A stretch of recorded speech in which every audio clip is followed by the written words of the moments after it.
of leading to offspring that will be healthy and fertile in their turn. Neuroscience has shown that there is a complex genetic patterning of the brain, another undermining of the blank slate. This is not an oil refinery, but a diagram of the visual system of the primate brain, comprising some 50 areas interconnected in specific ways. And recent research has started to show how this cabling is laid out by complex patterns of gene expression. It's present and pretty much functional in the newborn monkey. And recent research with knockout mice has shown that the parcellation into cortical areas and their connections does not depend on sensory input or neural activity. Now, it's not just the basic cabling of the brain that's under genetic control, but to some extent the fine structure of the distribution of gray matter. Now, I'm going to present now results from a recent study by Paul Thompson and his collaborators at UCLA, who used MRI to measure the amounts of gray matter in different parts of the brain in a large sample of individuals. And they looked at correlations between gray matter in corresponding parts of the brain in pairs of people, and plotted them in false color so that deep blue or purple corresponds to no correlation, and other colors correspond to a statistically significant correlation. When you pair people at random, by definition you get zero correlation, and so here the left hemisphere, the right hemisphere, and a top view of the brain are depicted in deep blue. This is what happens among people who share half their genes, namely fraternal twins. And as you can see, a majority of the brain has a distribution of gray matter that is significantly correlated across these fraternal twins. This is what happens in people who share all of their genes, namely identical twins, and as you can see, even more areas of the brain are correlated, some of them at very extremely high levels of statistical significance. Now we have reason to believe that these genetically influenced features are not just meaningless bits of anatomy like the shape of your outer ear, but have functional consequences, which I think are nicely summed up in the following Charles Addams cartoon, also from the New Yorker. Separated at birth, the Malafert twins meet accidentally. And you can see identical twins with identical contraptions in their lap who bump into each other in the waiting room of a patent attorney. Now, the cartoon is not that much of an exaggeration, because studies of identical twins who were separated at birth and tested in adulthood show that they have astonishing similarities. My favorite example being the pair of twins, one of whom was brought up as a Catholic in a Nazi family in Germany, the other was brought up in a Jewish family in Trinidad. When they were bumped into each other in the lab in their 40s, both were wearing identical navy blue shirts with epaulets. Both of them kept rubber bands around their wrists. Both of them liked to dip buttered toast in coffee. Both of them flushed the toilet before using it, as well as after. And both of them liked to sneeze in crowded elevators to watch people jump. Now, you might think that these have to be coincidences. But in fact, these similarities are never observed in fraternal twins who are separated at birth and tested in adulthood. And they've been verified with more systematic measures using psychological instruments such as tests of personality and intelligence, which leads to what's sometimes called the first law of behavioral genetics, which is that all behavioral traits are partially, though nowhere near completely, heritable. The noble savage has also come under threat from recent studies of the mind.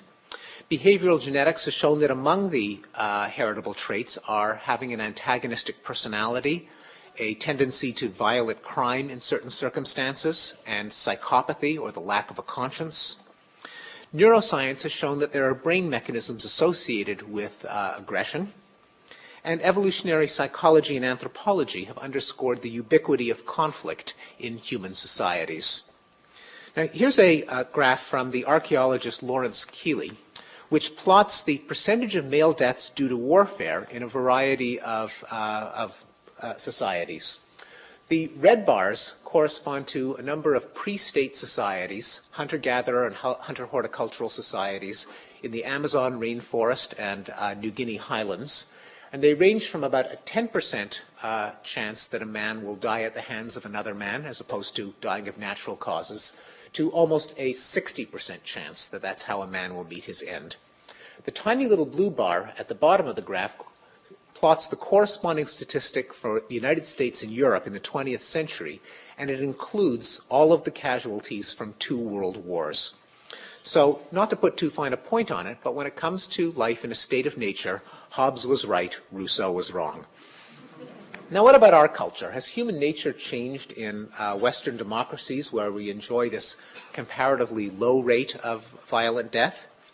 Well, not necessarily. Here's a question which I'd like you to just think of and keep the answer to yourself. Please do not answer out loud.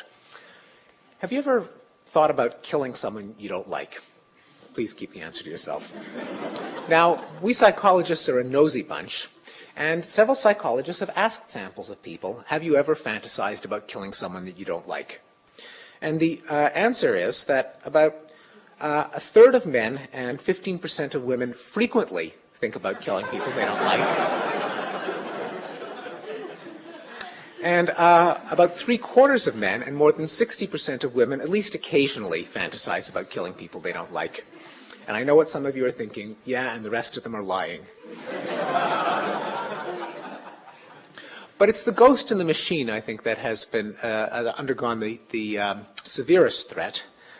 Cognitive science has shown that intelligence, this seemingly miraculous process, which was formerly attributed uniquely to some spiritual mental stuff, can be explained in mechanistic terms by the idea that beliefs are a kind of information, that thinking is a form of information processing or computation, not computation like your Macintosh or PC does, but presumably some kind of parallel analog fuzzy computation, but computation nonetheless, and that emotions can be thought of as mechanisms of feedback and control, a little bit like the principle that allows your thermostat to keep the temperature at a constant range.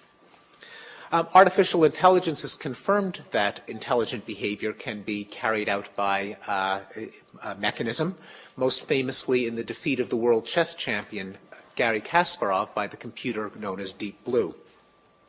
But it's been neuroscience that I think has most thoroughly exercised the ghost in the machine through what Francis Crick has called the astonishing hypothesis. The hypothesis that all of our thoughts and feelings and passions and joys and aches consist of physiological activity in the tissues of the brain. And though the hypothesis is astonishing, there is increasing reason to believe that it's true. We know that a surgeon can, by sending an electrical current through the cerebral cortex, can cause the person to have an experience that's indistinguishable from a lifelike experience.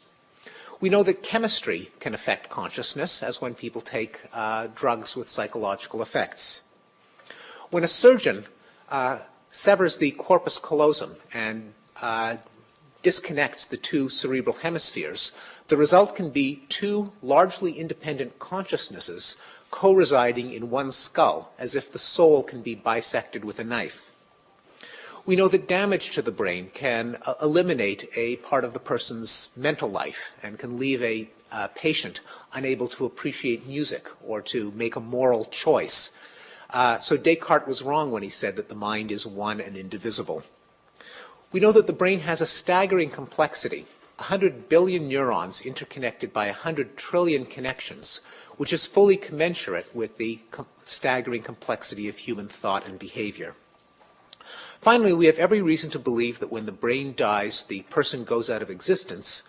Despite extensive efforts by 19th century scientists, no one has succeeded in communicating with the dead. Now, this isn't a new idea, and I think the most eloquent exposition of it comes from a remarkable passage in the Brothers Karamazov, in which the imprisoned Dmitry Karamazov has been visited by a local medical researcher, and he's now recounting to his brother what he's just learned. And he says, imagine, inside, in the nerves, in the head, there are sort of little tails. I look at something with my eyes, and when they begin quivering, those little tails, an image appears. That is, an object or an action, damn it. That's why I see and then think, because of those